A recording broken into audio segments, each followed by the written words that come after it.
really scary. It means you're old. Yes, I am an old man with cloth. Oh, welcome, students, to my game. What? You laughing? That sounded so realistic. It was hilarious. That's because it's true. It's all true. I'm like this every night at dinner. Darling, pass me the salt. I can't have salt. Why does that sound like Old Man Jenkins from SpongeBob? Oh my gosh, not him.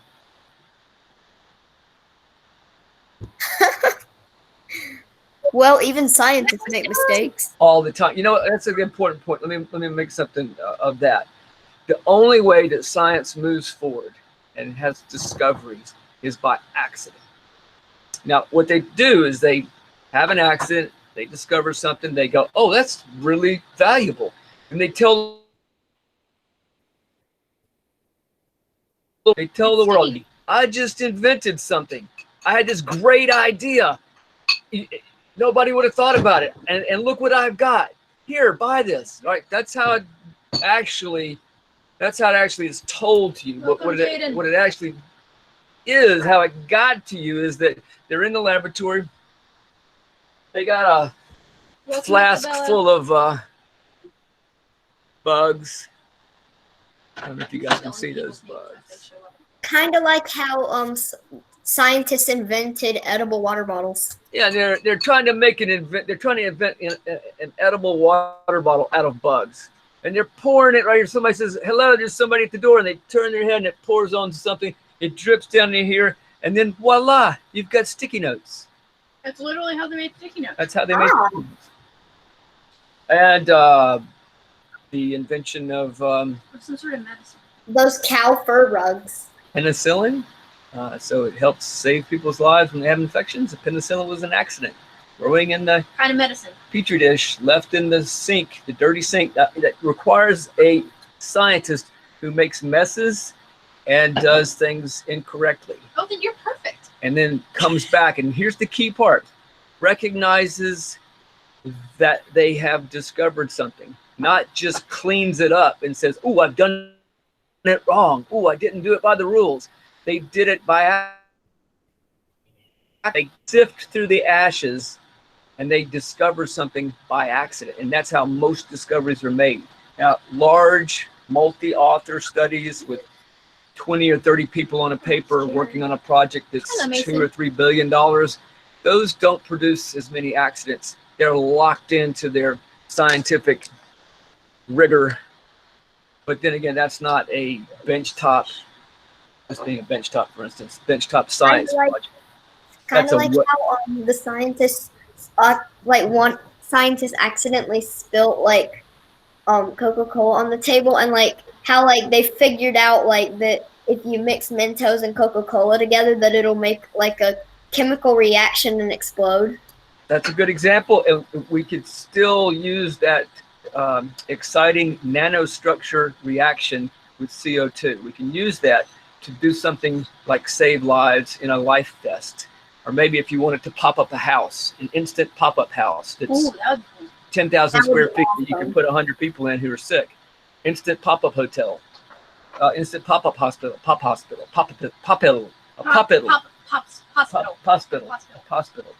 Oh. So we've given everybody about 5 or 6 minutes. That's plenty of time. We've got enough people here to plow ahead. So I'm going to start by producing some light energy. Chandler, would you kill the lights? Yep. I'll get these two. They're not real skulls. They're fake. That's good. Could you get the light? I know. Nice. Bunch of little bones I'm trying out to. All right. So going to plow ahead. Could you hand me that lighter? Here it is. Got it. What? All right, guys. It's coming right at you this time. Hope you're ready for it. Goggles on. I'm trying to do that. All right, here we go.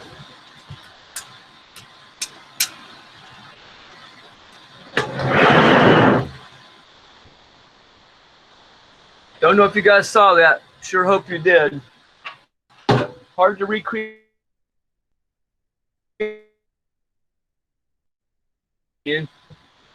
Lights, please. I'm sorry. I'm very tired. I'm I just want to be fine. I'm gonna warn you. When you do a demonstration or an experiment, and you've used a chemical potential energy source like I have in this wish bottle, you may leave some of that potential energy in the bottom unburned, even though you think, hey, it's got to burn. It was so bright.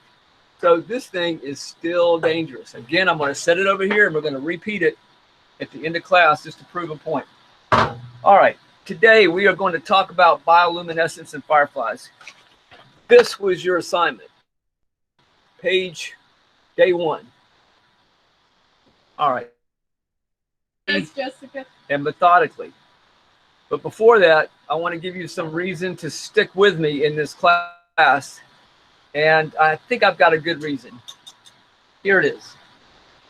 Today, we're going to irradiate these bugs. Now, Chandler will show you these bugs with her camera. So, guys, I've got my phone here, but sometimes the feed that comes from it, you guys can't see it. If you take the mouse or the cursor, little triangle thing that you click on things with, and you hover it over the feed from my camera. Right now, you're seeing my face. You don't need to see that. I see your face. I'm going to make There that. you go. I'm going to make that So mine. if you hover over that, there's a thumbtack. You click on that, it will pin. Oh gosh, I'm jammed. Come on. Okay, we're going to go on to. Well, we're gonna stare at my face now. We're going to go to It number. will pin. We'll go to number 2. Do that in a Hold on. minute. Grab It a will light. pin the video, You're stuck. so it's bigger. It'll update. You're stuck. Give me a light. Hand one over here. This one is good one. Hold this one, please. All right, you got it. We'll get Chandler unstuck in a minute. Hold that right there. So you're completely stuck now. Here we go. You guys see those bugs? All right, we're going to irradiate these bugs. We're going to put energy into these bugs, and we're going to get energy out. Now, we just did an energy in, energy out on the whoosh bottle. So you can think your thoughts, but you're going to be surprised at what we actually do with these when we irradiate them in a few minutes. So Chandler, keep trying to get yours to work. In the meantime, we're going to plow into our class. When I did this whoosh bottle just now, we produced light energy and heat. We took chemical energy, we converted it to light energy, but mostly we converted it to heat. You only saw a little bit of light coming out of there. It was a blue light. It wasn't a very bright white light, just a little flecks of white light. So it's a very inefficient process. There's another inefficient process that's going on. It's this lamps that we have in the ceiling right here. They're putting light onto me. They're putting out maybe 90% heat, 90% heat, mostly 9/10 of their energy is being converted into heat. We don't want heat in this room. We want light. Oh, we don't want heat in this room. We want light. Working again. Oh, so if you can do your mute thing. We're going to have a little challenge today with the camera work. Let me ask Chandler to open up the lights to the room, and that will take all the shielding off the windows, and maybe some of those cellular irradiation waves can come into the room and talk to her phone. Sorry about the noise for just a second. All right, so we're going to look at something that's much more efficient in terms of lighting today, but it's not lighting from chemical energy or from electrical energy. It's lighting from biological energy. It's a biological light source. That's what our entire discussion is for this week. All 5 pages are about bioluminescence. So one of the first things you're going to need to know is what is bioluminescence. And it's simply that it's translated to living light, bioluminescence. So if I had to write that down, I just want to make sure you guys can see this. If I kick this over here. All right, we got a Chandler says she's got it working. My phone's being stupid today. Sorry. She's got some challenges with her phone. I'm going to ask her to use my phone. I was able to get it to work in last time. So you work on getting mine in. In the meantime, I'm going to write bioluminescence up here. Let's try this. Bio. Hope you can see bio. B-I-O. Bio. Lum. Lum is a part of a word from Latin, which means light. And Bio then, means life. or lumen. Lumen with an E would be a channel, but in this case, it means light, lumen, and then essence. It's the process of. There we go. So bioluminescence means the living light process, and that's what some animals use to either. Well, it's right here in your book. What are 3 reasons why fireflies glow? We're going to be using fireflies to start this process. I'm going to leave the book down there and just use my handout here. So you got your pencil and piece of paper or your computer, something to write on. That's what I asked you guys to be ready to do. We're going to go through this slowly. We're going to go through 1, and then we're going to have some board time and talk about ATP, which is one of these molecules on week 2. Kind of grab a chair over there for yourself. All right. So may I ask Chan? Yes, Mason, you're talking about the assignment for this week, the work for this week. Mason, thank you for asking that question.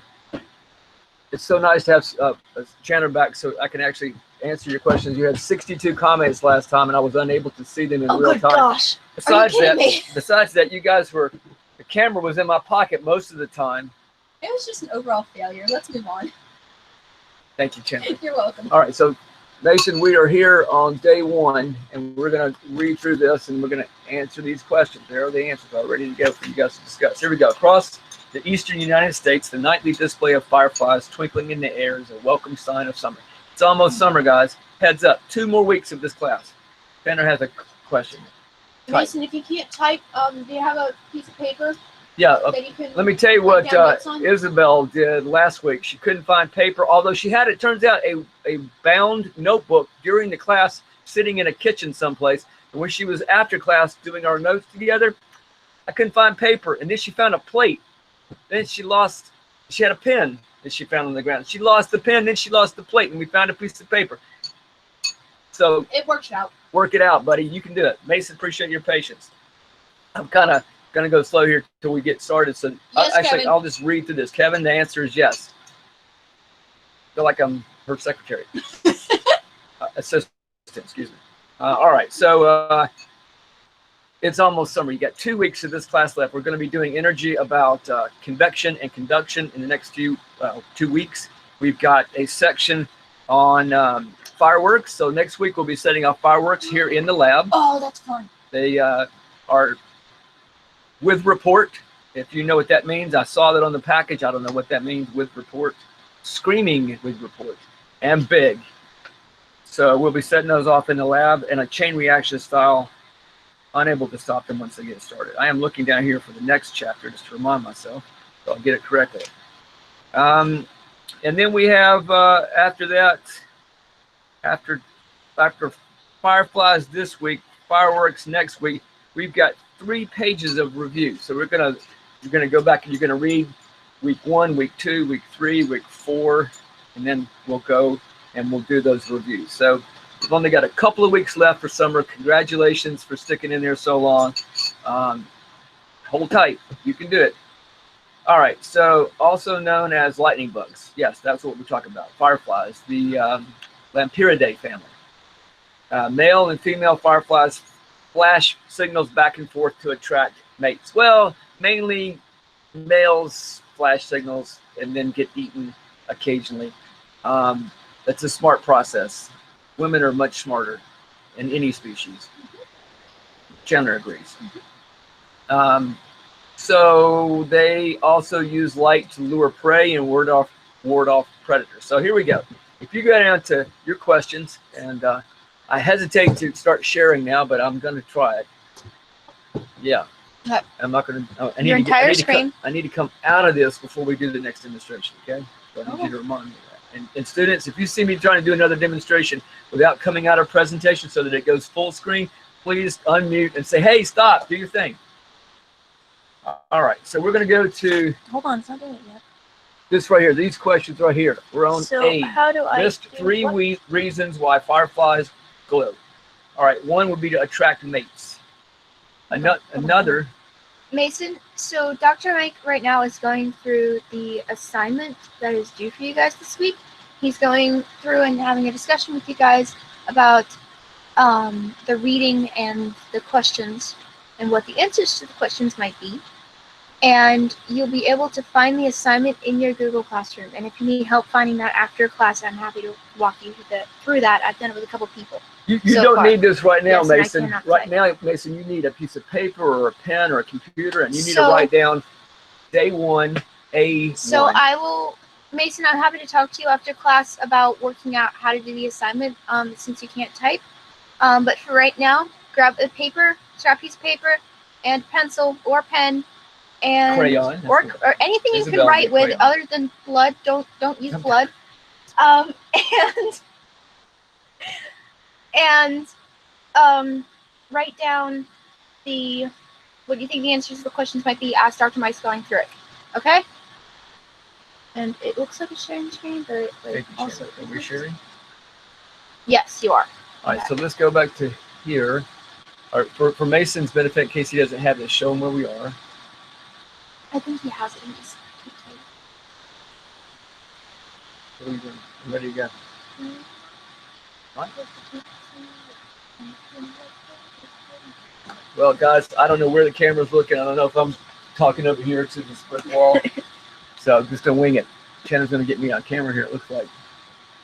So I can see if I'm looking stupid, which is definitely true. Yes. All right, here we go. Oh. There's 3 reasons why fireflies glow. Now, you're looking for those answers. They're always in your text. And I've had several people ask me, where do I get the answer? I don't understand this question.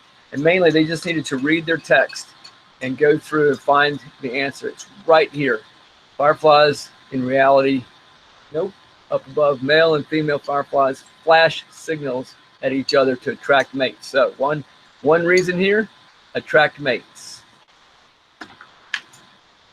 Next thing would be to lure prey. Somebody out there knows of a fish that's in the deep ocean that uses a lure for luring prey. Can you tell me the name of that deep water fish? You get extra points this week. For sure. Oh, wait, it's in your book. It's in there. I saw it. So if you looked ahead, because I asked you guys to just look ahead, this week you will have bioluminescent in deep water organisms. So you can tell me the name of that fish. The answer is right there. To lure prey. That means they want something to eat. They lure it in like you would fish. And fish, Like it turns out. It's like a fish lure. Fish. It's fish fishing. Fish fishing. When fish go Fish are fishing. fishing for fish.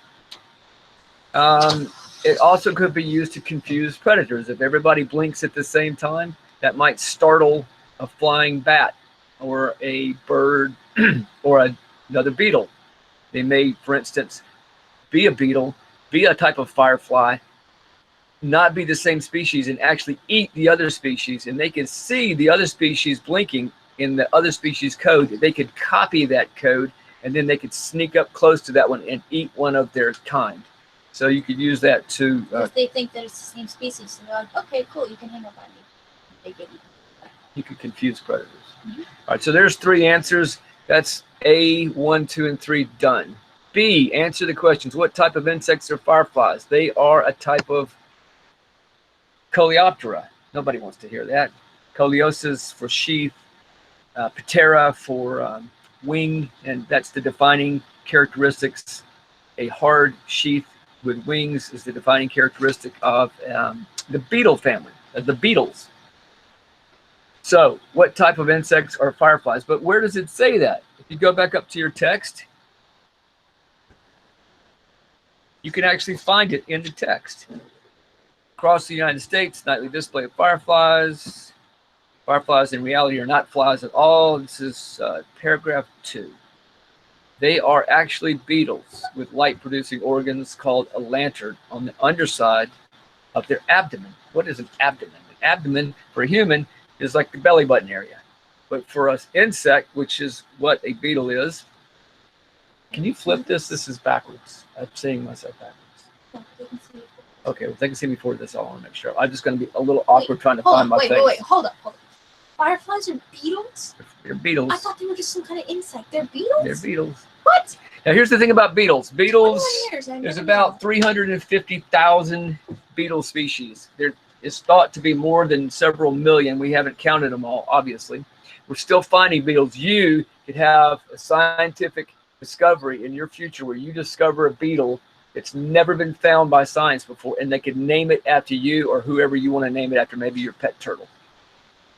So the beetle species would be, for instance, Flacacea Roger.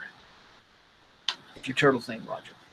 All right, so what type of insects are fireflies? Beetles, but it's in your text, and it's right.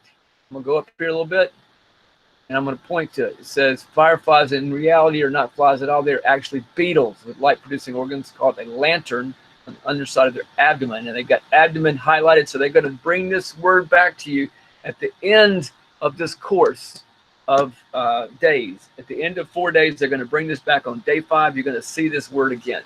So you might want to look at what an abdomen is. It's part of 3 sections of an insect: the head, the thorax, and the abdomen. 3 main components, body parts of an insect. Organisms that can produce light are said to be bioluminescent. Now, where would that word go? We're not there yet. Let's go down here a bit. Let's see. Why do different firefly species use different patterns of flashing light?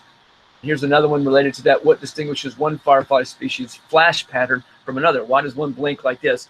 Dot, dot, dash. And this other species does dash, dash, dash, dash, dash, dash, dash, dash. And you guys have probably... it's like a form of Morse code, very short, and it's saying I'm of this type, usually, unless it's a predator firefly, which eats other fireflies, in which case it will copy what it sees and then get up close and eat its fellow firefly.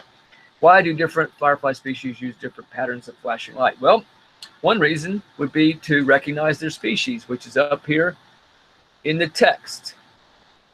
I'm going to let you find it. Another reason, what distinguishes another reason for the, why do different species use different patterns of flashing light? Not only to distinguish themselves from each other, but from other species. So they want to tell other species, don't mess with me. So it works both ways. It helps them communicate with themselves and helps to communicate with others as well. What distinguishes one firefly species flash pattern from another? We're on 3. We're on B3. So if you're writing this down and you don't have a computer out, just write down for day 1, B3. And here's what we're going to discuss in this answer. What distinguishes one flash pattern from another? Well, the flash pattern needs to be in a length, like the flash needs to be on, 1, 2, 3, 4, off. It needs to be on, off, on, off, on, 1, 2, 3, 4, off. So dot, dot, dash, dot, dot, dash. All right, so that's one pattern. And another pattern might be dash, dash, dot. So that kind of length and differential links is one way to do this. Another way to distinguish a pattern from another would be the intensity, how bright it is, or how dim.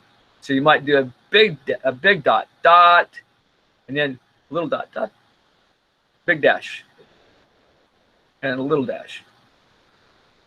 So you can do those 2 things with 2 variables, and you can come up with length and intensity, and you can start having several different letters to your code. We have only got 26 alphabet components. Remember that, and we're able to do 100, 200, maybe 250,000 words with just those few letters. So you can imagine with the 4 or 5 options that they've got, they've got a pretty complex language that they could build. All right, C. We're on C on day 1, and we're at 30 minutes. So we're going to crank through the rest of these. Have a little break here in a moment. Let you catch up. Ask questions of Chandler, who is sitting here very patiently taking questions. I have something to tell you guys. She's got a point. I'm starting something. She's starting something. You going to text them, chat them? I can, but I could just tell them vocally. What do you? Okay, vocally. I talk about nature stuff. Oh, wait, do we have to get that approved? Never mind. She's got something she's planning for this summer. If it's approved, I'll let you guys know. If it's approved. So it would be something that you guys could do this summer. Would it be online? Yeah, and And it's not required. It would just be for fun. And any costs? No. So no costs, free to you. You don't have to leave your house. The issue would be if the school system will let us distribute that through this portal. It may not be fair. I'm not going to understand that, and she would understand that too. She's making that. I'll do my best to find a way to let you guys know. We're going to make that inquiry. All right, so we are close. We got C, a firefly on C. Let me do the Which day thing. is this? We're right here on day 1. A firefly is a something organism. All right, we still haven't used this word up here. This big word, bioluminescent, and that'd be a great place to put it. A firefly, a beetle firefly, is a bioluminescent organism that has a light-producing organ on its, and there's another one, there it is, it's also highlighted, abdomen. So it showed up in this day's questions, and it will show up at the very end in the review day. Day 5 will have these same words pop back up. So if you have to circle these in the text, and when you go do your review, you can just jump back to this day and look at it. So you've got your 2 words, bioluminescent, and it is an abdomen where the light-producing organ, the lantern, is located. Let's go to day 2. All right, let me check my script to make sure I don't have anything to show you here. All right, day 1, board time. Day 2, we got some board time coming up here, guys. But by board time, I mean this thing. Here we go. Within a, let's see, day 2. Down too far. Fireflies glow as a result of a biochemical reaction. Now, you guys saw a chemical reaction with this wish bottle. Oxygen and carbon were coming together and producing an exothermic heat and light in a chemical reaction. I just ignited it with a little bit of flame, and then it took over and went by itself until it was all done, or all the oxygen was run out. That's why it quit and left fuel in the bottom. But that's another story. So a biochemical reaction, this reaction is called bioluminescence. It's a form of chemoluminescence. It means a chemical production of energy in a living system, which converts chemical energy to radiant energy. All right, so that's what we're going to look at here. How do we convert that? The energy needed to make a firefly glow comes from a molecule that's in all living tissue, whether plant or animal. It's called ATP. All right, so they've broken this molecule of ATP down here in your diagram, showing you 3 parts. We're going to go through this. Let me finish reading this. In plants, solar energy is converted to chemical energy in the form of ATP during photosynthesis. So it's done in a specific part of the plant, in the chloroplast. There's a similar analog in the animal kingdom. It's called a mitochondria. Both of these things turn sources of energy into ATP. Here we go. In animals, ATP is created from the chemical energy in food. And that word food there is going to come back in a minute. All right, I did all the work. I got a note here. I did all the work from Gabriella. Thank you, Gabriella. I don't know if is she in this class right now? Can you tell? I'm sorry, I was drinking a soda. Gabriella, is she in this class? I don't know. All right. So I'm going to need this board. I'm going to need one of the cameras here to show the board. I'm going to need to see what I'm doing. What was number 1 and 2? How about this? Take me off of share and put me onto screen, if you will. Go escape. We don't go escape. We go screen. Go command, whatever that app's called. Stop presenting. And stop sharing. Stop sharing. What about stop presenting instead of that? Okay, guys. So take your cursor and wiggle it over where you see Dr. Mike's face. The thumbtack, click the thumbtack, and it will make him bigger on your screen so that you are more easily able to see what he's doing. You check their question. Yeah, take that with you. Jessica wants to know about numbers 1 and 2. On which day? Which day, Jessica? Which day, Jessica? Mason's able to type now. Yay, And Mason! Congratulations. He asked you to repeat one. Which one, Mason? And we'll get Mason and Jessica's questions real quick here. And we're going to get to the board. All right, you'll notice on the diagram that they gave you, there's 3 parts. This dark gray part, light gray part, and these 3 dots. So Up here we've got the Mason wants to know about C on day 1. C on day 1. Let's go back real quick. C on day 1, we had a firefly is a bioluminescent living light, a bioluminescent organism. And that's up here in the text. It's on the last paragraph, halfway down, and it's already highlighted. And also the next answer here, an organism that has a light-producing organ on its abdomen. And there's the word abdomen right here. So if you read this text each week, you can answer these questions, and you don't need me. You are your best teacher. Jesse wants to know about numbers 1 and 2 on day 1. 1 and 2. On day 1. Well, they're up here in the text. You go and check that, but right now it's attract mates and lure prey. Those are 2 things you can do with a glowing firefly. That a firefly would have to work in a different way. It might use sound. Now, there are fireflies that don't produce light. There are fireflies that produce smells, pheromones, and they're smells that can travel much further than light can. No, I take that back. The dimness of the light is so dim that it can only travel a certain distance. And then atmospheric moisture and other things will dim that down until you really can't see it at a distance with an eye. But the smells, the molecules can hold together in the wind. I've got somebody hollering. So scents are able to be sensed at a great distance. So there are fireflies that just use that process. So attract mates, lure prey, and of course we tried confuse predators when we went through this. All right, hopefully everybody's up to date. We're going to look at this molecule that you've got here. It's called ATP. This is the universal transferer of energy. It's not a storage device for energy. Carbohydrates is a storage device. Fat, the compound that makes up fats, that's a storage device for energy. You can have carbohydrates stored in your muscles, like in your muscles here. Glycogen would be a type of storage device, and then you could send glycogen into the bloodstream as glucose, and then some other place in your body, like your brain, might need energy, and it breaks them apart and transfers that to the point in this cell where it's needed. That's what ATP does. It's a transfer molecule.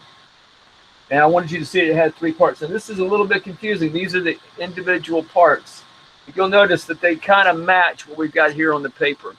This dark gray part, 2 rings, 2 carbon rings with some nitrogen in them. Lots of nitrogen, actually.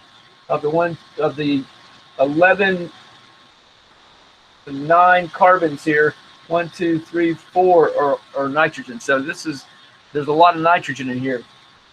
Adenine molecule is a base molecule for DNA, and it's got a lot of nitrogen in it. It explains why when you have a garden, you need to put nitrogen in order for the garden to thrive, because without nitrogen, you can't build one of the most important building blocks of energy transfer in an organism.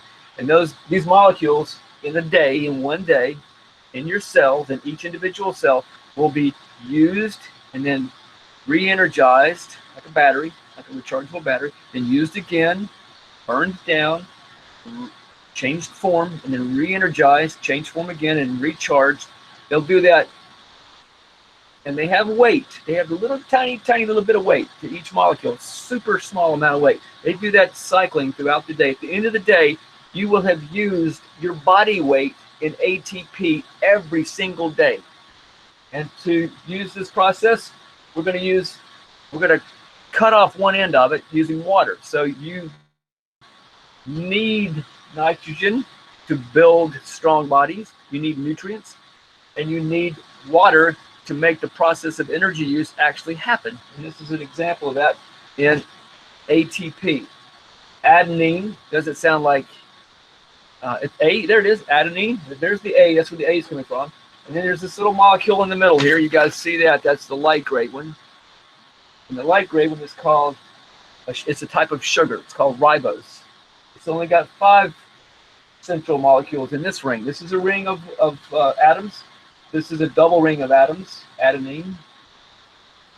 And then over here on the end, you see there's this little chain, P, O, P, O, P. And on your text, you're going to see these little broken bonds, and those are between these 3 P's. So these are phosphate groups here. When you break this bond to make this molecule do its thing in this react discussed with you, knock off 2 of these, and you've only got 1 left, and it goes from adenine triphosphate with adenine monophosphate. Mono meaning 1, tri meaning 3.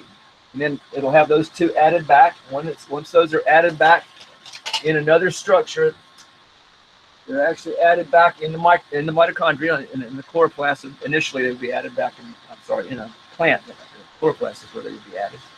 So you can recharge this little tiny miniature battery by cleaving and reforming the end of it. And when you do this, when this is used, when it's cleaved, this part here can fit into a molecule.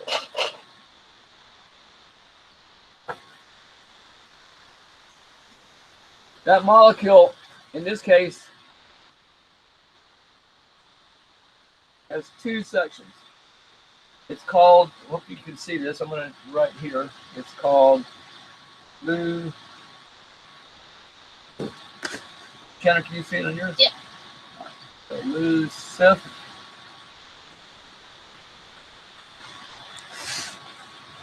Luciferin. E. Now, you'll notice that Lucifer, that's a English cognate. It's an English word that equals devil. So Has negative connotations. it was labeled like this by some scientists. My apologies. Lucifer ACE. The ACE part, the ACE ending, means it's an enzyme. So this molecule, which is very large, it's got 500 parts to it, 548 little amino acid parts.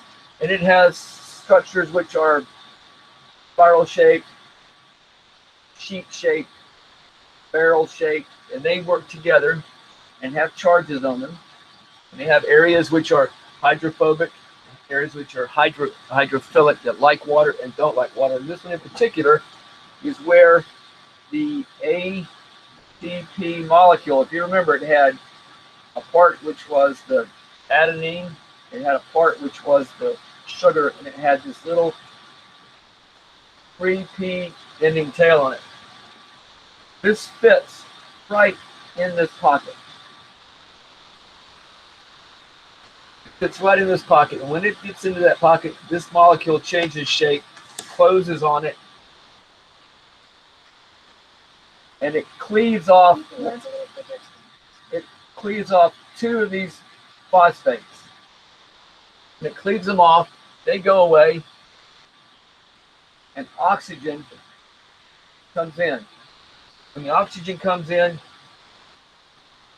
this molecule now can produce light, but it's missing something. It's missing a substrate.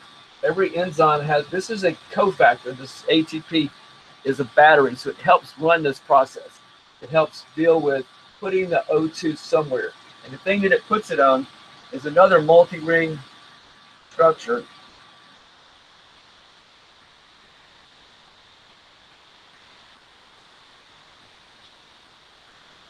At the heart of this multi-ring structure, there is this odd molecule. And in this odd molecule, there's 2 5 rings, and this is called luciferin.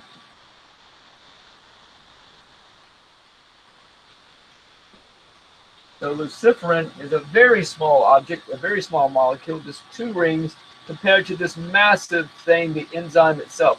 This is the substrate. This is what the enzyme is going to work on. It's going to help bring this oxygen in to this end right here, where this oxygen is all by itself, and a CO2 is going to come off of here.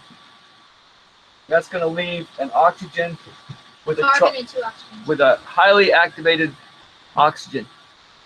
The electrons have moved out to an outer orbital in terms of energy, and then it's going to allow that molecule to dissipate that charge throughout this large molecule. It's going to allow this end of the molecule to dissipate that charge, and when it does, that electron in that single atom is going to drop back down And when it does, when it relaxes, it produces a photon.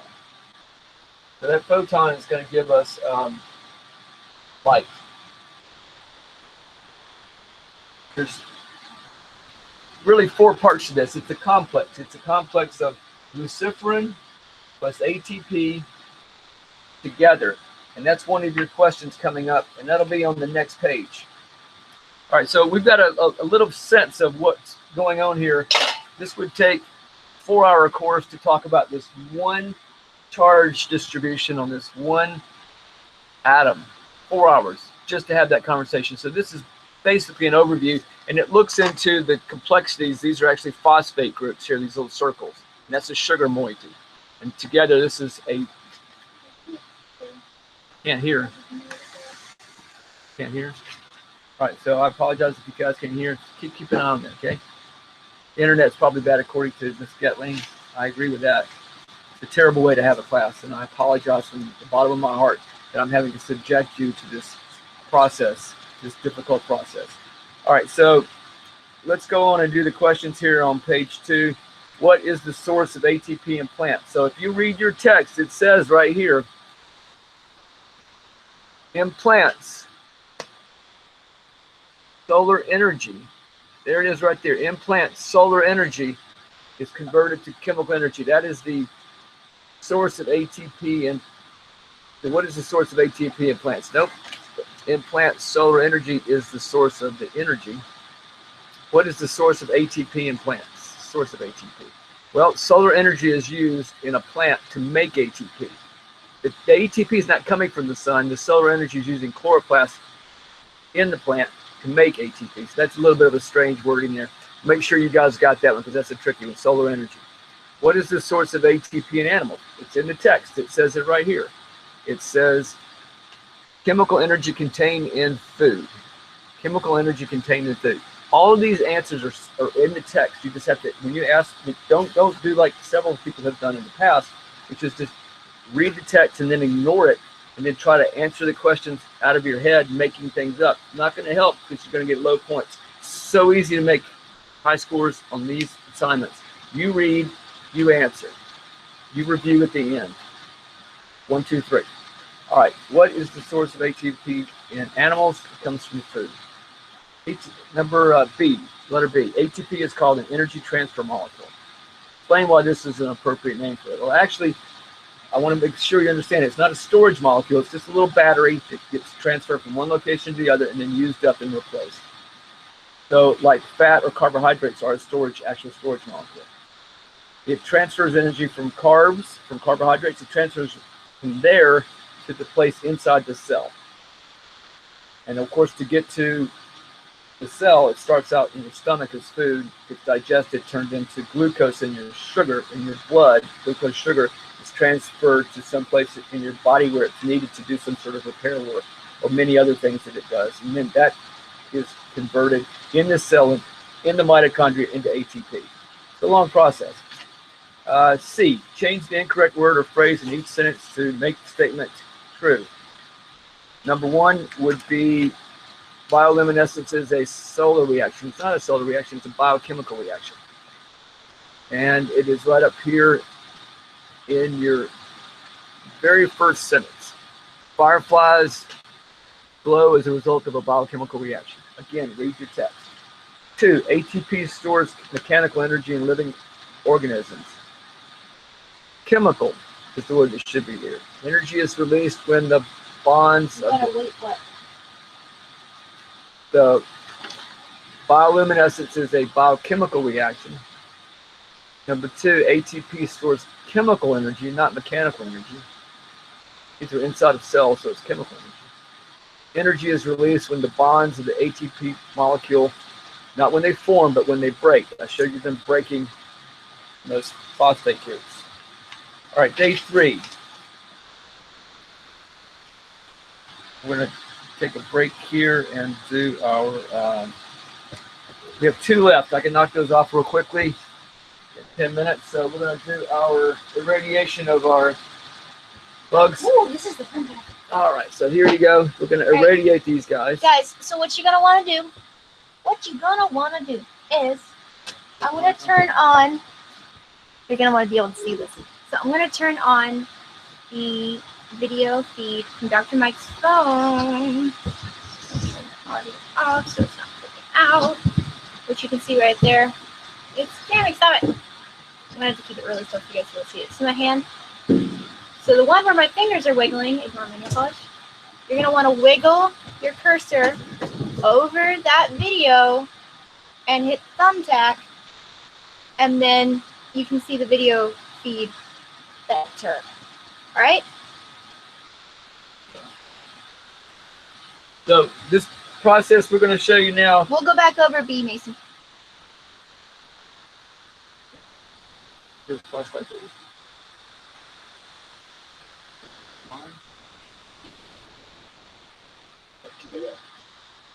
One we're going to show you now is a type of fluorescence. It's not the same kind of chemical reaction as bioluminescence. So I'm going to put up. It's kind of hard to find bioluminescence in the middle of North Carolina without looking Well, fireflies. we can Fireflies easily use here. Go, show. What are we showing? Which camera is the one? So it looks like the resolution is much worse than the camera. So you got them. You got the bugs. You got the bugs. You got the bugs back there. So they can see you guys the bugs. ready? You see the bugs right here? All right, here we go. This is UV light going into the chamber, and this is a type of luminescence.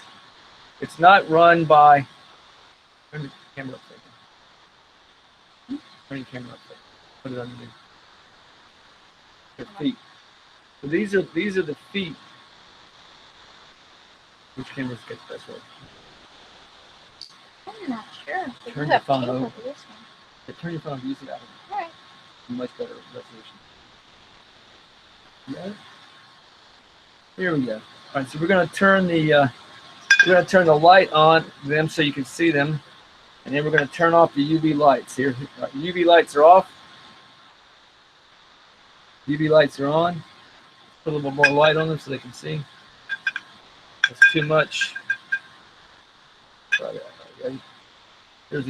There is the light, regular white light, and here is the UV light. And you guys see the glow in the blue wavelength. These lights that we're using, these lights are at 350 nanometers. The actually, you can kind of see that. You can see little. The light that you're seeing coming off the legs is a wavelength of about 500 nanometers. So we're converting. We're putting. Can you put me back on the screen? All right. So we're converting. In this process, we're converting ultraviolet light. This is the ultraviolet light. We're converting that. Hard to show this. Converting that into. Converting that into visible light. Can't really.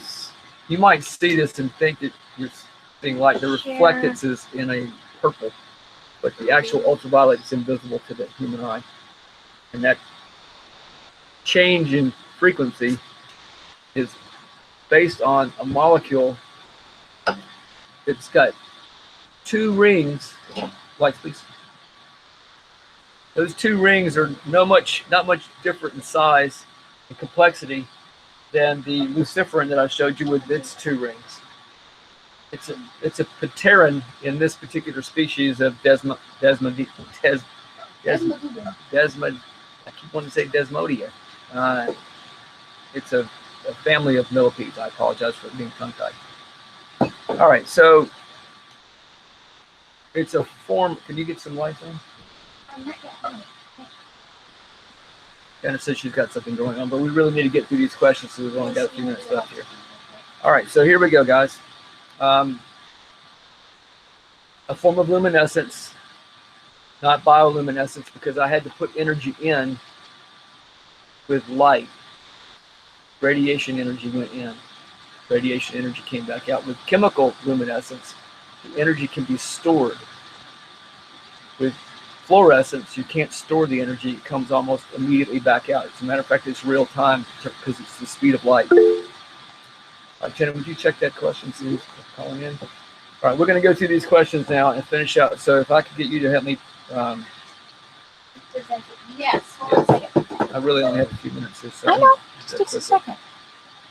It helps them a lot, so they're, right, they're really guys, able to see it better. we're done with that demonstration. Please get your pencils ready. I will Go through this get last a page. video, guys. I will get a video of the millipedes, of the insects. I will get a video of them, either in Google Classrooms or the chat room, so you guys can see them really clearly, because it's pretty freaking cool, and I want you guys to be able to see it.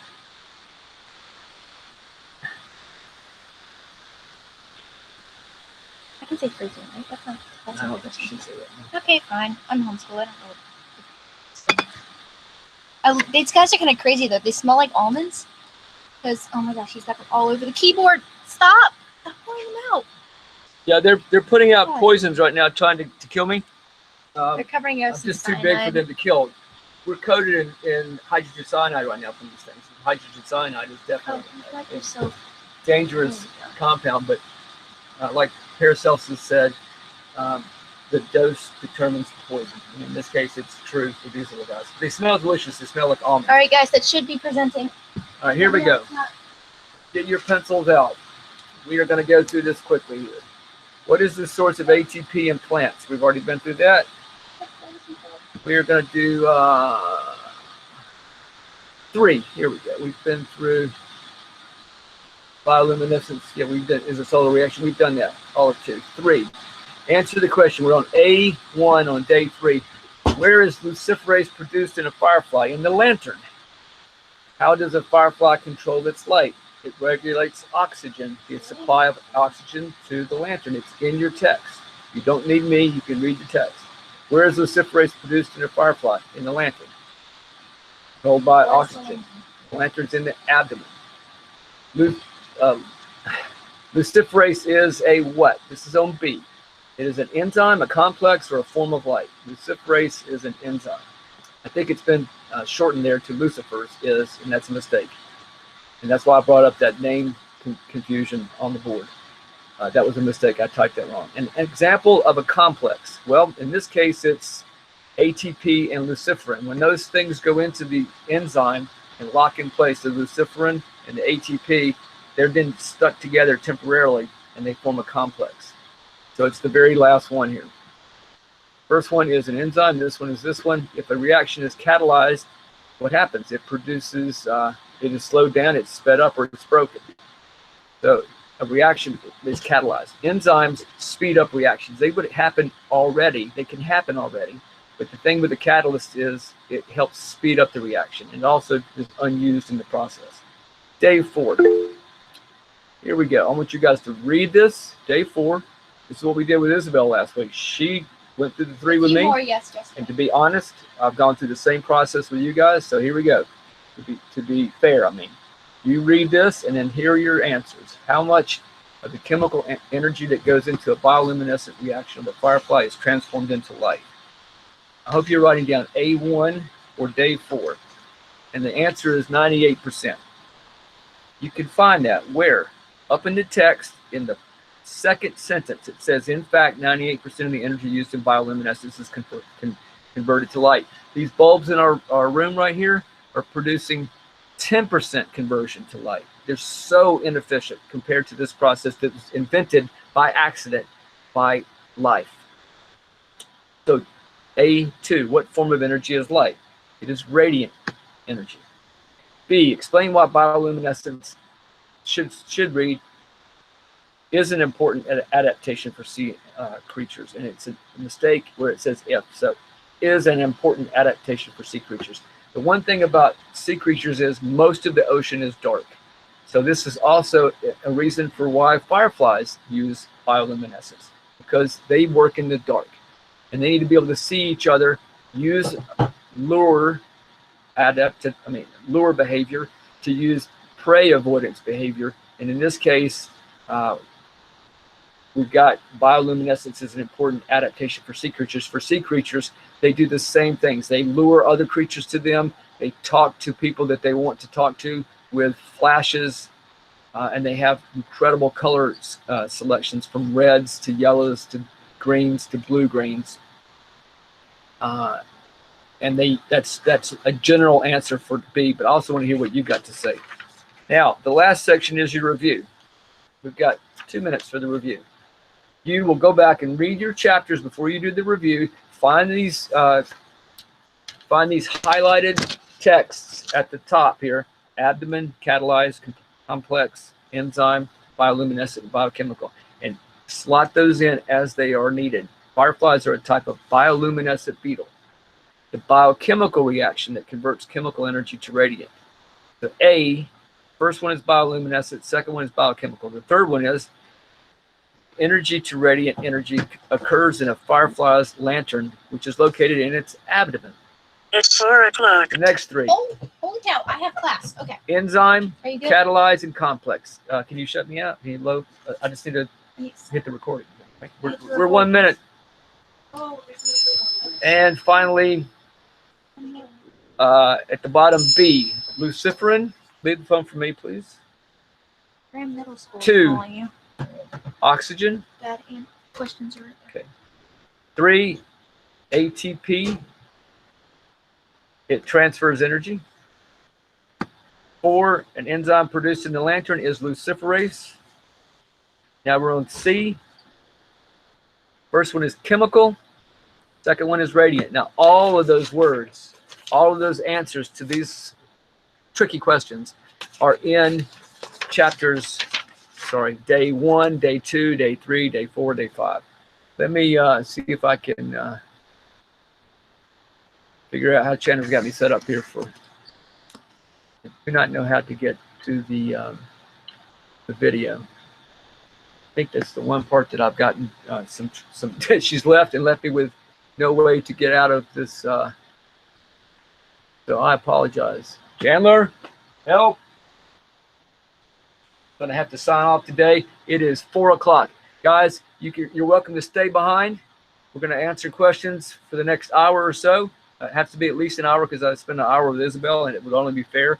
So that was last week. And I apologize for the disaster last week in terms of the video, and I'm much happier with today's format. We've got 2 more of these to go, 2 more weeks, and you guys are doing great right now, and I'm very proud of you. So class is over, and hang around if you want while I poke and prod here to get my try to find my. I am sure it's here somewhere. All right, so I think I know how to do this now. Escape. I was on full screen. There it is back there. All right, found it. Hit stop presenting. This presenting thing presents a challenge. If you want, we can try to burn something today. I tried setting up this last time. It was a bit of a challenge. Let me get these blast shields out of the way here. We tried to burn paper. We'll burn today's script if you're up to it. To take you guys along with me here.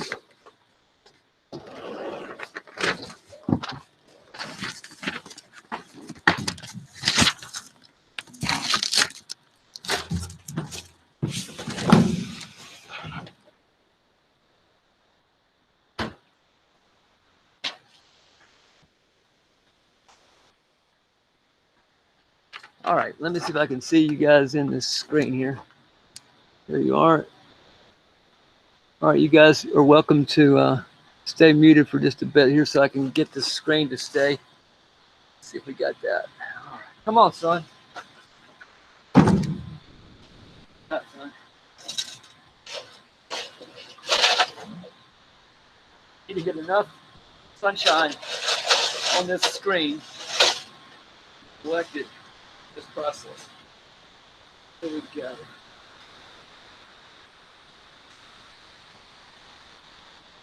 I am now blind.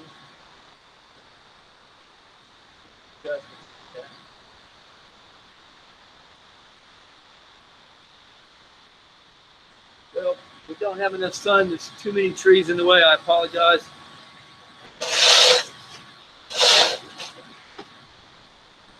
I would be happy to, if I had the,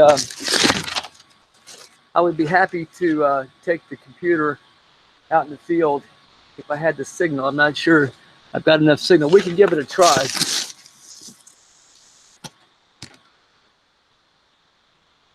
Let's see here. How am I going to do this? I need to get it out to that field. It's only a few feet more. I'm going to watch the signal. See if it holds in there. It's hanging in there. Still hanging in there. This may be pushing it for the range on this signal.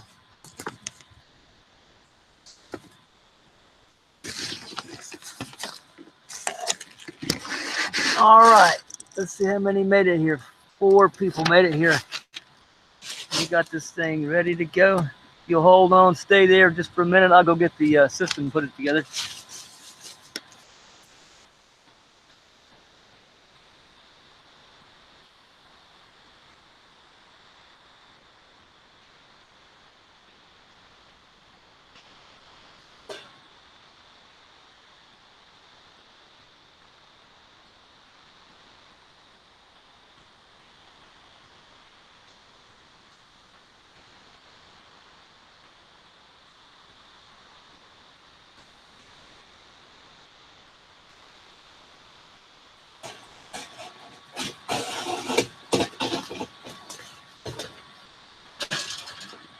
This is a Fresnel lens. Get this off of an old television set. Easy setup.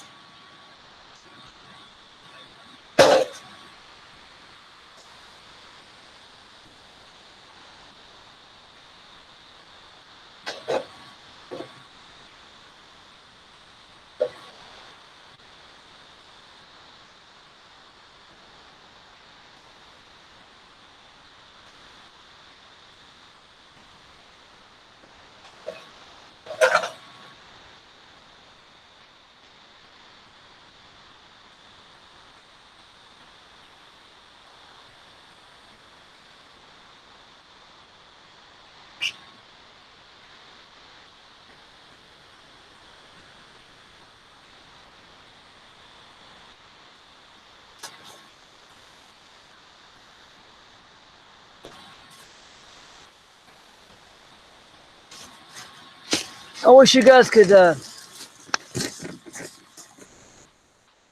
experience this a little better. It's a rough environment to try to use a computer. I can't see what's going on here. Can't even see if it's you're able to see that or not.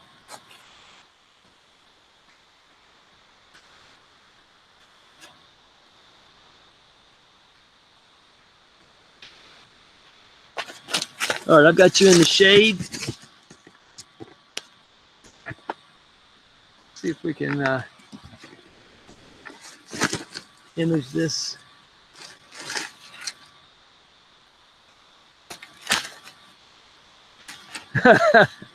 Okay, it's hard to see. The sunlight is so bright. Here we go. So, if you can see, put the object at the focal point here. Got to find the focal point.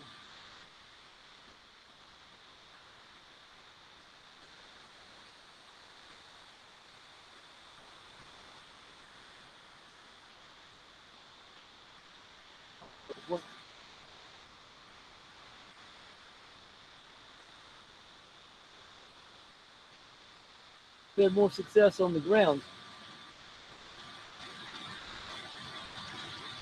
No shade. A little bit of opposite of this one here.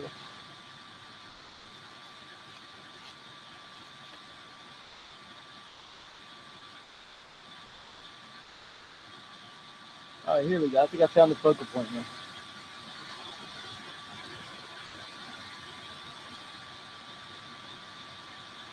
So can see that. Put the paper under there at the focal point.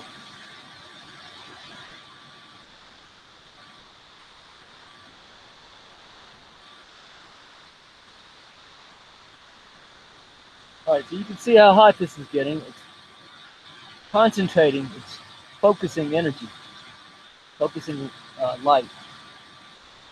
And it's radiant energy. So radiant energy can be focused. We tried to add energy last week. It didn't work. If you remember, we got an average. It's not an average. This is an addition of all the energy on every inch of this almost 2 meters square. There's only about 500 watts in here, but the 500 watts is being put down into an area. Let me show you what's happening initially.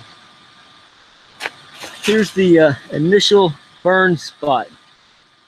It's this size right here. The focal point is an elongated rectangle. So all that 500 watts is being focused on the one spot on the paper. That's why it's burning so quickly. Now, if you notice, even though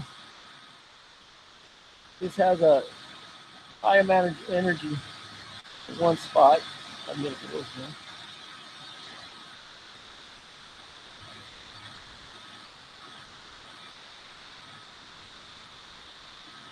No clouds. You think it would be working a lot better than this.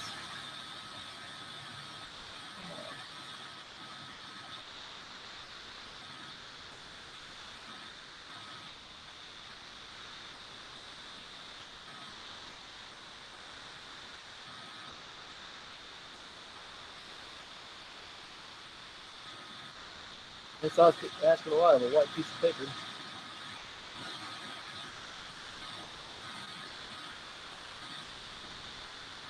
All right, so as you can see, there's an intense amount of energy on that one spot right now.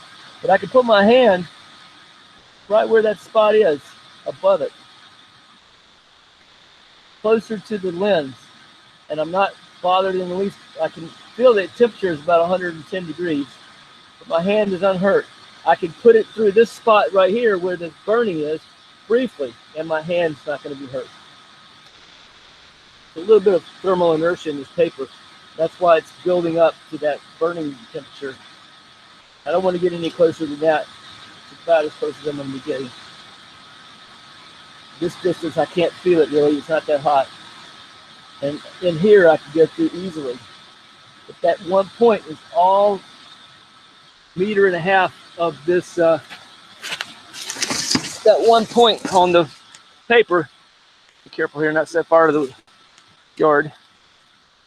That one point on this paper, you see what's happened to it, is receiving all 500 watts at the same time of the total energy, almost 500 watts on that surface area, a couple 100, 250 watts thereabouts per square meter.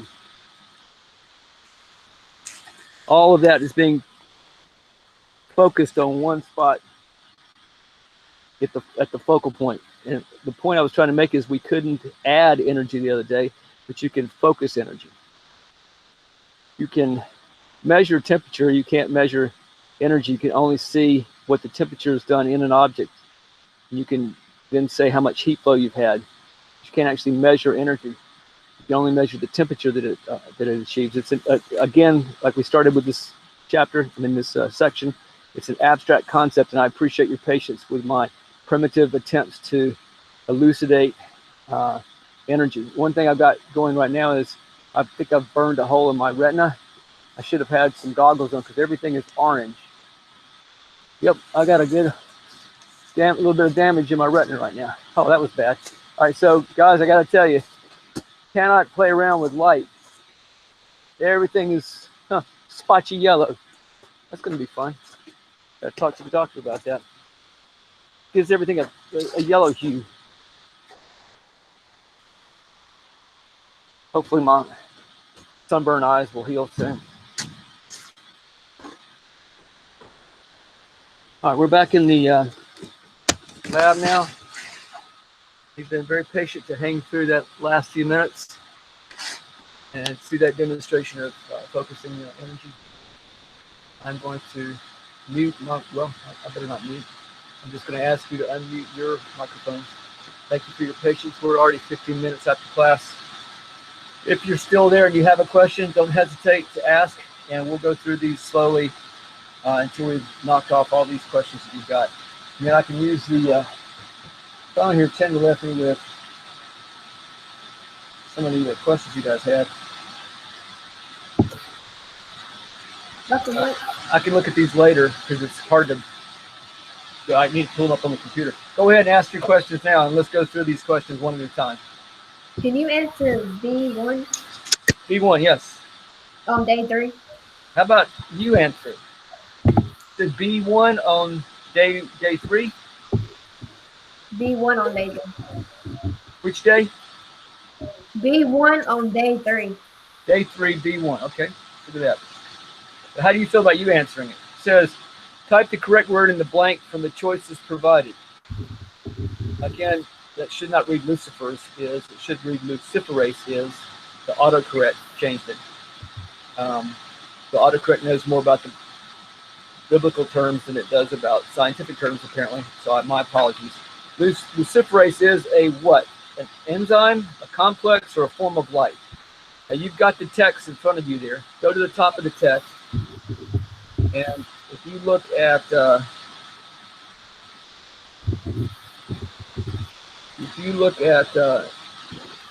last sentence in paragraph 1. Last sentence in paragraph 1. Show you where it is. It's right there. It says,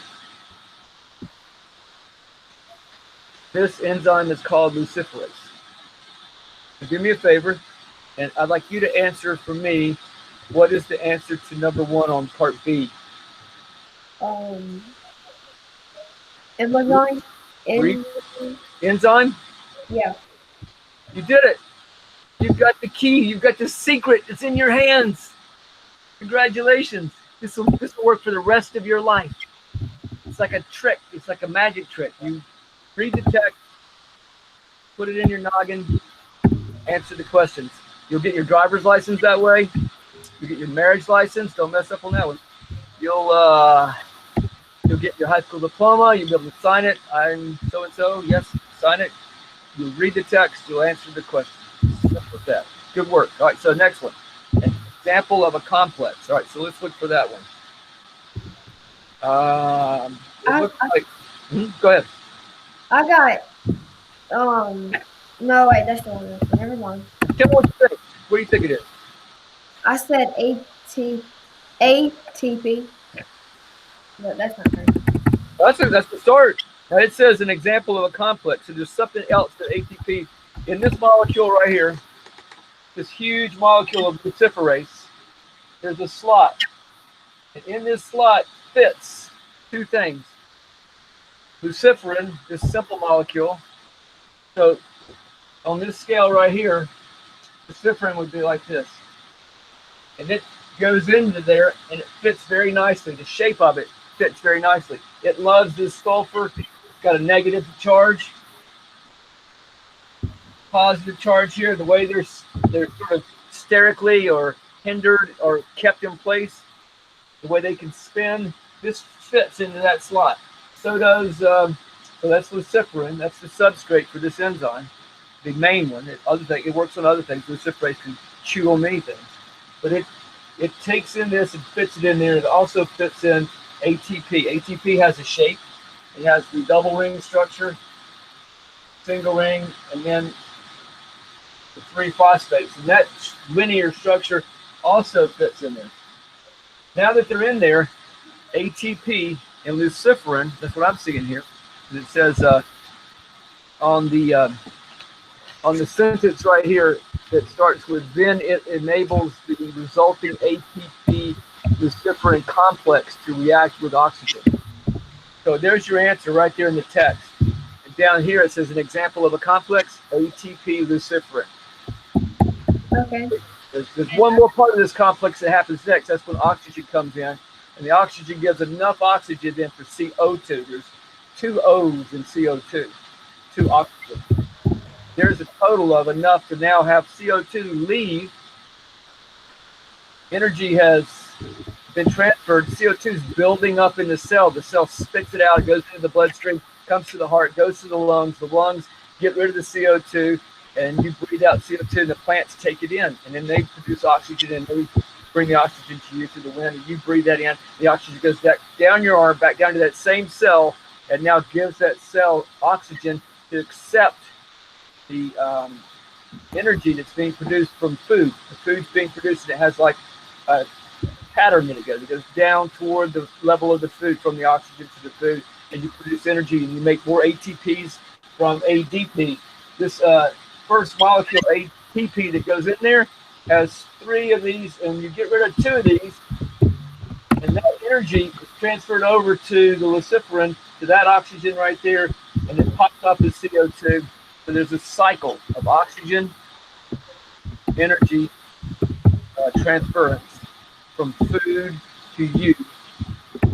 You, using that energy, you produce CO2, and that is transferred from you to the plants. It's a symbiosis. Plants and humans are working together to give each other the thing that we need. Mushrooms do a similar thing. They also breathe in oxygen, just like we do. We just don't know yet if mushrooms scream if you kick them.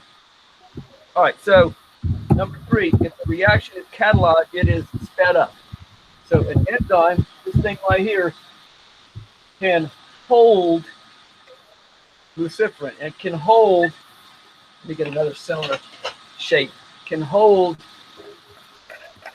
ATP. And then oxygen then can come in. Oxygen is usually considered orange or red.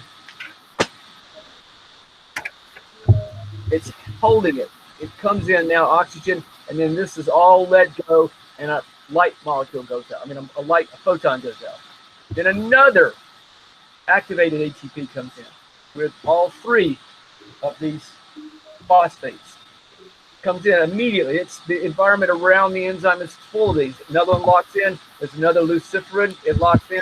Another oxygen molecule. Now, if the Firefly wants to shut down its Firefly production, it doesn't want to produce light, it takes away these oxygens. It doesn't let oxygen into the lantern through these little holes in the side of the battery. If it opens up the door and lets in the oxygen, this now fires off a light molecule. I've lost my oxygen. Fires off the light molecule. These now separate. This means the luciferase opens back up, and the whole process is ready to start again. Pow, light. Open back up. ATP, luciferin, oxygen. Pow, light. And this is happening in multiple hundreds of millions and billions of these molecules in the cell, in the abdomen, per second. Very fast. This process of loading up the enzyme grabbing it, loading it up again, enzyme grabbing that one, bringing the oxygen, putting it at a specific place on the molecule, in this case on this oxygen right here, and then using light as the decided atom, the one oxygen, the electron comes back down to a relaxed state. How there goes the light, and this comes off. That happens at the frequency almost of a radio, at the frequency almost of a radio signal. If you have any signals coming off of living material to be detected, it would be because of these chemical processes. Chemical processes are almost instantaneous. They're amazingly fast. All right, so sped up. That's the answer. B3. 3 people left. You must be diehards. You are science. Scientists. Yes. Good job. Put this paint in there. Got a question? I don't have the answers. You got the answers. It's in your text. But go ahead. I have one more. One more. Okay, go ahead. On day 2, B, it says ATP is called an energy transfer molecule. Explain why this is an important name for it. I don't get that. Yeah, they don't do a good job of that. I don't think they do a good job. So ATP. Do you see ATP? You go up in your text. Do you see ATP right here? Read that aloud to me, will you? Where at? All right. Last paragraph starts with the word ATP. Okay, hold on. Read that one. Let's see if it's in that one. The last sentence on the paragraph, or The last sentence, sure. The one that starts with ATP. I think it's the it says, "Is it?" I gotta ATP find it. brings. Second, it's the second to last sentence. ATP brings.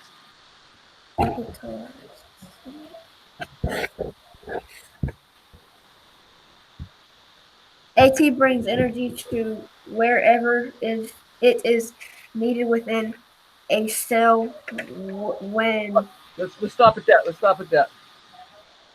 It brings energy where it's needed in a cell. There's two things. Now they ask you.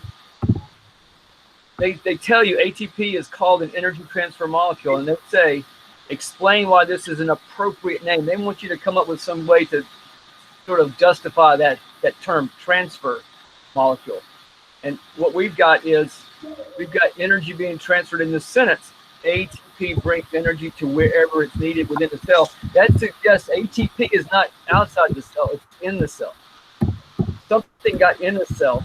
So let's draw a picture of you. Do you have time? Am I on a deadline here? what? Do you have time to go through this? Yeah. All right, if you get bored, let me know, okay? Mhm.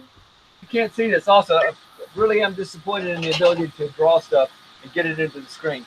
But ATP is 2 rings, 1 ring,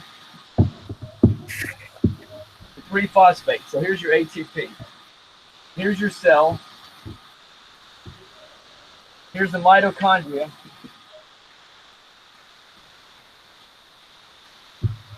In the mitochondria, the ATP is,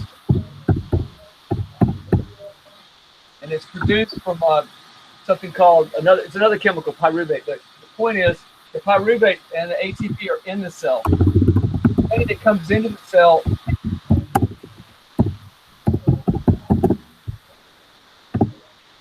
is glucose. Here we go. Glucose. You've heard of something called blood sugar? People have diabetes. Yes. So there's a lot of this in your blood, and it's pumped like fuel storage, like fuel bottles. Since you stayed behind, you get to see this last little bit here. Remember when we said how dangerous this thing was? Yeah. And we burned it once. I haven't touched this since class started. I've just let it sit here. The end has been open to the air. I've been careful not to get any flames around it. This is just how dangerous this bottle is, and how an experiment that you run can hurt you, can hurt your lab. Like when I just burned my retina out there in the field, looking at that white paper come on. It was bouncing too much solar energy onto my retina. I was cooking my retina. So it has dissipated now. Everything doesn't have a big, huge yellow spot in it, but trust me, I was seriously concerned that I had burned my retina for life, permanently. All right, I've got alcohol in my hands. I got to let that dry for a second. But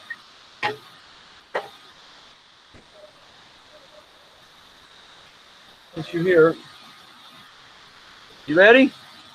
Yeah.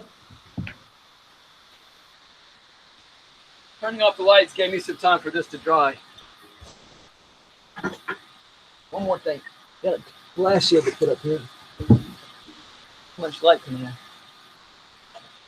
All right. Goggles. Goggles.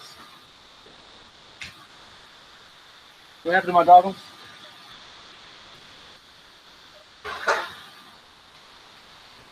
The only way to do this is to do it with my eyes shut. Okay. Arm over eyes, just like with your cough. Are you ready?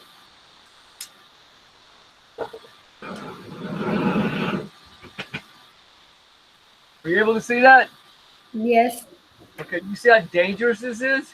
Yes. Woo! So what if somebody had accidentally played around and lit that and they had this pointed at their face? 3rd degree for life. They'd have a scar until they'd have to have plastic surgery to get rid of that. Now, is it safe yet? No. No. Good man. Good answer. Man, woman, whatever. I should learn to not say that. I'm from the 1960s, so I still use genders, and I need to get away from that and just say good scientist. You're always going to be wrong. All right, so Get some light back in here.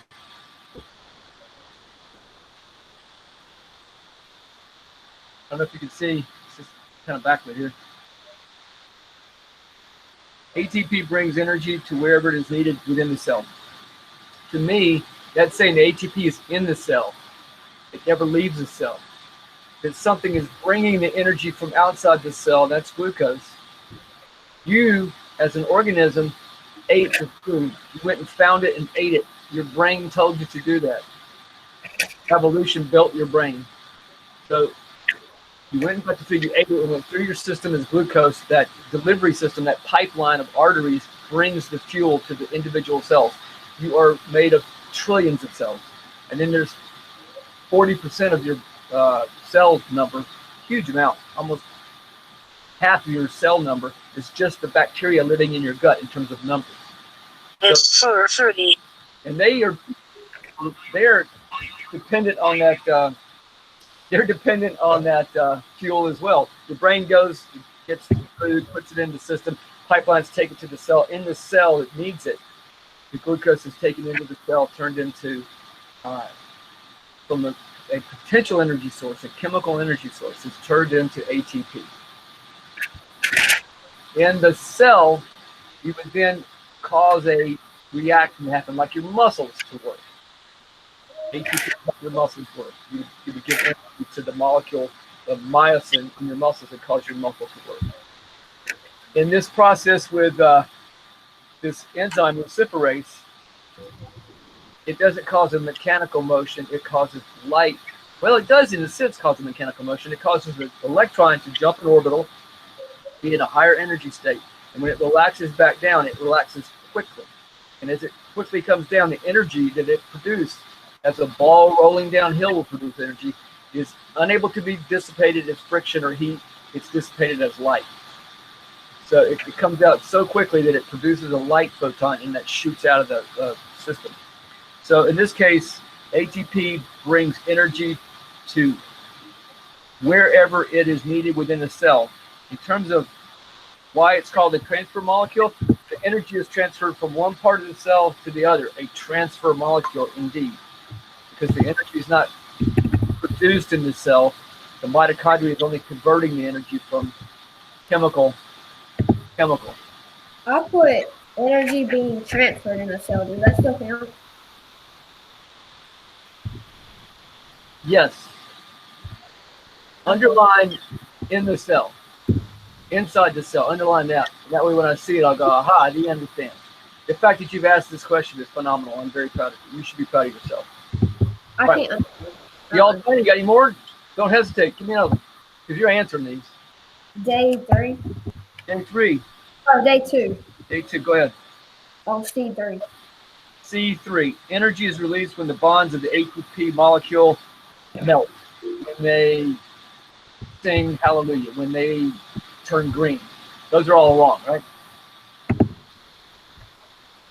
Wait, what'd you say? So energy is released when the bonds of the ATP molecule form, is what it says. Yeah. I'm giving 3 obviously wrong answers. Point out that form is the one that they're looking for there. Yeah. Energy is released when you break an ATP molecule bond.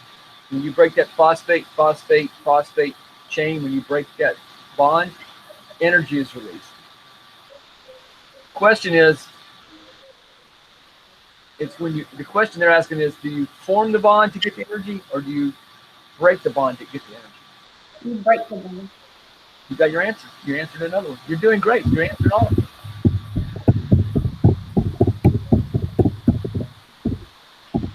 And that was my last one. Your last one? Like, ask me any question on any topic. Science. Um, I'm gonna turn the light on while you think.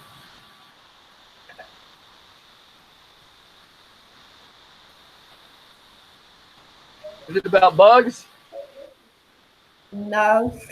Okay, I don't blame you. When did you first start liking science? Me? Yes. Well, I'm honored that you would ask that. In the there's a book in here. A book got me interested in the sixth fifth or sixth grade. I was in middle school. I think it was sixth grade. Kazitz Middle School, Pelham in Alabama. At Pelham Middle School. And I was troublesome to the teachers and the administration, and they had one English teacher say, "Hey, get this student some help. He's very distracted." They gave me this book called Shoot the Moon by H.G. Wells, I think it was. It was terribly boring, but it was about science fiction. So I got a better science fiction book for this century. Well, actually the last century. His book was from the century before the last. And I read that and got excited. It was about going to the moon and to another universe, to another galaxy, going really fast in a spaceship around the sun, things like that, living on Jupiter. And it was an adventure story, like Star Wars in the 60s, that got me interested in science. And then in the 8th grade, I pulled a piece of paper out of the trash, and it said, "Hey, you can beat this NASA space shot thing. You need to send something into space. Just tell us what you want to send into space." And I told them what I wanted to send into space, and they gave me a scholarship. So that helped propel me into science. And after I got through with that undergraduate degree, I could now learn how to learn myself, but I couldn't really ask a very good question. So I went back to graduate school to learn how to ask a better question. And they got me through graduate school at University of Alabama. So that's how I got there, wherever that is. Actually, it's the best place in the world because I'm sitting here talking to you, and that's the best job in the world. Mm-hmm. Had enough? I mean, I don't care. I just gotta be. You just what? I just gotta be home about that. Well, like gone about that. I love everything. I just got back All right, on. And you've been patiently sitting there quietly this whole time? No, I had some technical difficulties, and I came back. Well, I have to say I was impressed with your patience while we talked away. Is Chloe Moore there? I see her icon. I don't think she's talking though. Okay. All right, Isabel, do you have any questions? We just ran through a couple with Mason. Mason, thank you so much for your question. May I go now? Because I gotta go do something. We'll talk to you later. Bye. Okay. Don't hesitate to chat me if you need a question. Oh, so I just type it in the chat? No, not now. I'm saying to Mason, if he wants to get in touch with me, just contact me, email. Yeah, I gotta go anyway, Good question.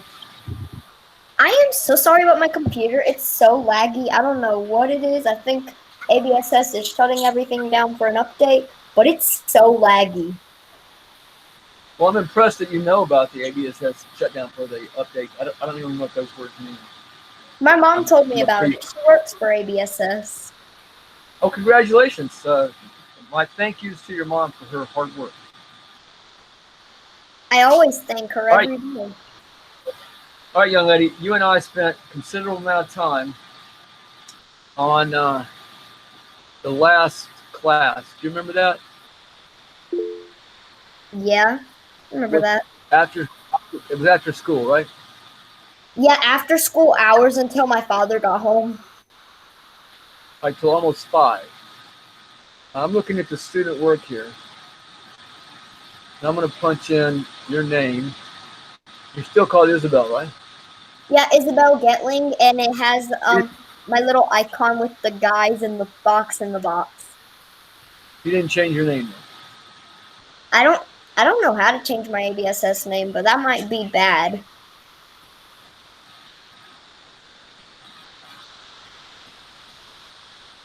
All right, so if I go to the grade 6, pull up the grades. I know I'm missing a little bit of stuff. Uh-huh. Well, I am so proud of you for taking an hour to go through those things. But you were under a huge amount of challenge trying to get pen and paper and keep up with your plate, if I remember correctly. Yeah. All right, so is it comes before, when I was like a little bit, like 30 minutes into the call, and then I got kicked off, and then like I came back. So instead of writing this stuff down, I was trying to figure out what was going on, because everything I did had interruptions with the internet, and I have good Wi-Fi. Okay, I've got a recording I'm making of this, and I'm gonna when you get off, I'm gonna stop the recording. Okay. Okay. Stop the recording, and the first thing I'm gonna do when I get it done is I'm gonna send you a copy immediately. Like to my via email? Yes, since you're here, you're getting it first. Then I'm gonna send the same copy to the rest of the students. Okay, that's And cool. it's got the questions that we went through in class, and it's got the stuff that I just went over with Mason, which was for 2 and 3, some additional content. Okay. Now, as I do every week, I rushed through the review page 5. So it's got 1 and 2 and 3 are kind of slow, 4 is a little faster, and then 5 is just shoot gone. What? Yeah. So it just went from Chloe, Mason, and you to just me. Okay, so I'm going to say, do you have a question now Like about science? about this assignment? Because let me tell you what you've got so far. Let me tell you what you've got. You've got an 88 for April 8th. You've got a 25 for April 6th. You didn't turn anything in on the 20th. And you didn't apparently turn anything on the 27th, even though we went through it for an hour. So it's hard to dig a grade out of that. Although I know you're bright, you're a great, fantastic reader, and you comprehend this.